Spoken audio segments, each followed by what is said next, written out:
تو کیا ہے گا، جب 1 سال مکمل ہو جائے گا اس کے بعد آپ کو اس کی زکات ادا کرنی پڑے گی، اور اگر نصاب تک نہیں پہنچ رہا ہے تب تو آپ کو کچھ نہیں ادا کرنا پڑے گا۔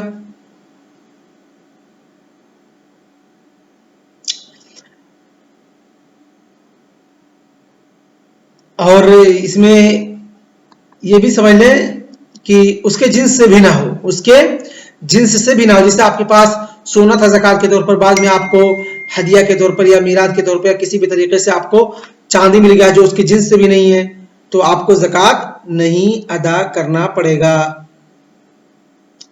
اور دوسرا یہ کہ ان یستفید ما من جنس نصاب عنده قد انعقد عليه حول الزكاة بسبب مستقل وليس من نماء المال الذي عنده مثل ان يكون عنده 40 من الغنم مضى عليه بعض الحول۔ کہ تیسرا جو علماء نے شق بنایا ہے کہ دوسرا کیا تھا، اسی کے جنس سے ہو، اسی کے جنس سے، اس کے جنس سے نہ ہو، تیسرا کہ اسی کے جنس سے ہو، اسی کے جنس سے ہو، جیسے کہ آپ کے پاس بکری تھی، پھر آپ کو کسی نے بکری ادا کر دیا، لیکن وہ کیا ہے، بکری اسی بکری سے نہیں ہے بلکہ کسی نے ہبہ کے طور پر یا آپ کو میراث کے طور پر دوسری بکری ملی ہے، تو کیا ہوگا اس میں، کیا آپ کو کرنا ہے، کیا یہ پہلے کے ساتھ ملایا جائے گا یا اس مستقل اس کا شمار کیا جائے گا؟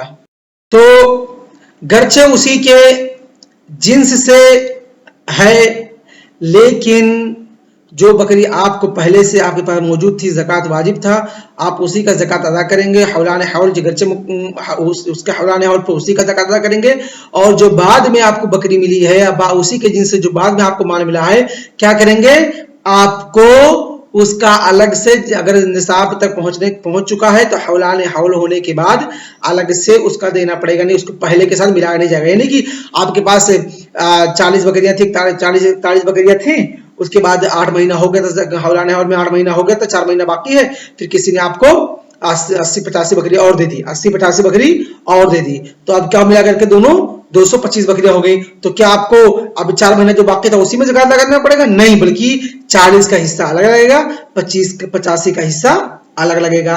یا آپ کے پاس 40 بکریاں تھیں کہ آپ کے پاس مطلب 90 بکریاں تھیں یا 100 بکریاں تھیں، کسی نے آپ کو زکوٰۃ محبہ کے طور پر 25 بکری دے دی، تو کیا 100 بکری میں ایک زکوٰۃ ہوتی تھی، اب 8 مہینہ ہو گئے تو 4 مہینہ باقی، تب کیا 4 مہینے کے بعد دونوں کو ملا کر کے زکوٰۃ ادا کرنا پڑے گا؟ نہیں، بلکہ 100 بکری کا الگ ادا کرنا پڑے گا، اور 25 بکری ہے تو اس میں زکوٰۃ ہی نہیں واجب ہوگا، آپ کو زکوٰۃ نہیں واجب ادا کرنا پڑے گا یہاں تک کہ حولانے، یہاں تک کہ نصاب تک پہنچے، نصاب کو پہنچنے کے بعد حولانے حول ہو۔ تو یہ 3 اقوال علماء نے بتائے ہیں۔ پہلا کیا ہے کہ اسی سے ناتی جو متولد ہو تو اسی کے ساتھ ہوگا، گرچہ 4 مہینے 5 مہینے گزر چکا ہے، جیسے میرے پاس بکری ہے، میرے پاس بکریاں ہیں اور 8 مہینے گزر چکے ہیں، صرف 4 مہینے زکوٰۃ میں باقی ہے، کوئی اور بکری، ابھی ہمارے پاس 39 بکریاں تھیں، اب ایک بکری نے بچہ دے دیا، 40 ہو گئیں، اب تو اس کا حولانے کیا 40 بکریاں تھیں یا 80 بکریاں تھیں، کسی نے مجھے زکوٰۃ کے بکری نے بچہ دے دیا، تو جو ناتج ہوتی ہے وہ اسی میں سے حولان حول جو ہے اس کا شروع ہوا تھا، 4 مہینہ ہو چکا تھا، 8 مہینہ ہو چکا تھا، یعنی وہیں سے شمار ہوگا پہلے والے مال کے ساتھ، یعنی الگ سے اس کا شمار نہیں ہوگا۔ لیکن اگر جنس سے ہے لیکن وہ مال الگ ہے، ناتج متولد نہیں ہے یا جنس سے نہیں ہے، دونوں قسم، تو کیا ہے، ان کا زکوٰۃ الگ سے ادا کرنا پڑے گا جب ان کا حولان حول ہوگا تب، جب ان کا حولان حول ہوگا تب۔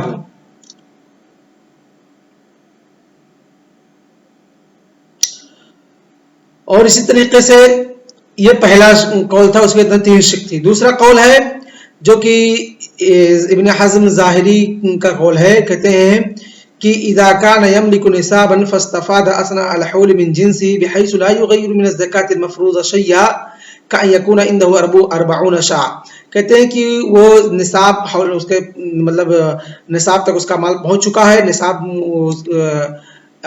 تک اس کا مال پہنچ چکا ہے، اس کے اندر زکوٰۃ واجب ہو رہے ہیں، اور 5 مہینے 6 مہینے 8 مہینے گزر چکے ہیں، اثناء حول اسی کے جنس سے کچھ بھی اس کو لاحق ہو جائے اور اس کے زکوٰۃ مفروضہ کے اندر کچھ بھی تبدیلی نہ ہو، جیسے 40 بکریاں تھیں، 45 بکریاں تھیں، ایک دو بکریوں نے بچہ پیدا کر دیا، تو کیا ہے وہ اسی میں شمار ہوں گے، اسی میں شمار ہوں گے اور ان کو الگ سے نہیں اعتبار کیا جائے گا اس کا۔ کہتے ہیں کہ لیکن اگر مال مستفاد جو ہے گرچہ اسی کی جنس سے ہے لیکن حکم کی تبدیلی کر رہا ہے، حکم کی تبدیلی کر رہا ہے، کہتے ہیں لو انفردت لا تبلغ نصابا، جیسے کہ فإنه يزكي الذي عنده وحده لتمام حوله ثم يضم الزيادة في آخر الحول ويستأنف الجميع حولا جديدا. اس کے بعد کہتے ہیں کہ اگر پاس جو پہلے سے بکریاں ان کا زکات ادا کرے گا، اور جو بعد میں آ رہی ہیں کہ ان کو اس میں سے شمار نہیں کیا جائے گا، بلکہ جب ان کا حولان حول ہوگا تب ان کو زکات ادا کیا جائے گا. اس کے بعد جب تیسرا سال آئے گا تب سب کو ایک ساتھ ملا دیا جائے گا، اور اس کے بعد تیسرے سال سے سب کو ملا کر کے ایک ساتھ زکات ادا کیا جائے گا.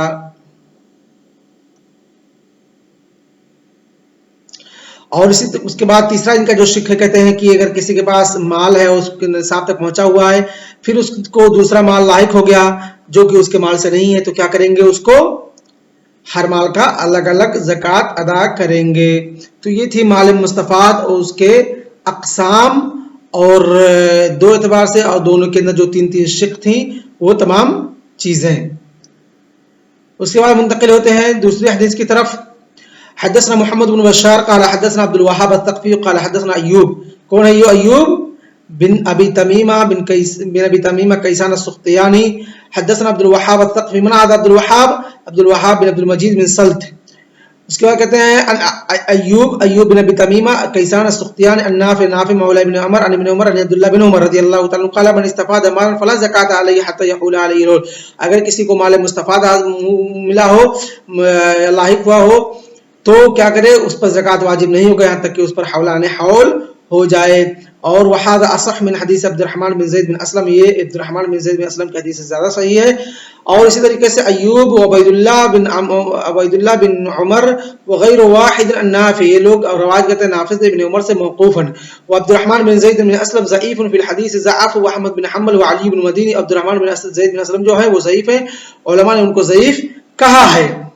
اس کے بعد کہتے ہیں وقد وہ کثیر الغلطی، اور وہ کثیر الغلط ہے. وہ قدرو بیان غیر واحد من اصحاب النبی صلی اللہ علیہ وسلم ان لا زکات فی المال المستفاد حتى يحول علیہ الحول. جو مال مستفاد اس میں زکات نہیں واجب ہوگا یہاں تک کہ حولان حول ہو جائے. اور اسی قول قائل مالک رحمہ اللہ، شافعی ہے، احمد ہے، اسحاق ہے، بعض اہل علم ہیں. کہتے ہیں اذا كان عنده مال تجب فيه الزکات وفيه زکات. اگر کسی کے پاس مال ہے اس کے اندر زکات واجب ہے تو زکات دے گا، اور کسی کے پاس مال نہیں، مال واذا لم يكن عنده سوى مال المستفاد مال تجب فيه زکات لم يجب عليه في المال المستفاد زکات حتى يحول عليه الحول. کہ اگر کسی کے پاس صرف اور صرف مال مستفاد ہے اور اس سے پہلے کوئی اس سے پہلے اس کے پاس کوئی مال نہیں جس کے اندر زکات واجب ہوگا، تو جب مال مستفاد کا حولان حول ہوگا تبھی مال مستفاد کے اندر زکات واجب ہوگا. یہ بعض اہل علم کا قول ہے. یعنی کہ وہ لوگ کہتے ہیں کہ مال مستفاد ملا ہے تو وہ پہلے کے ساتھ ملا لیا جائے گا، جبکہ شافعی، مالک، انس، احمد یہ سب اس کے خلاف ہیں.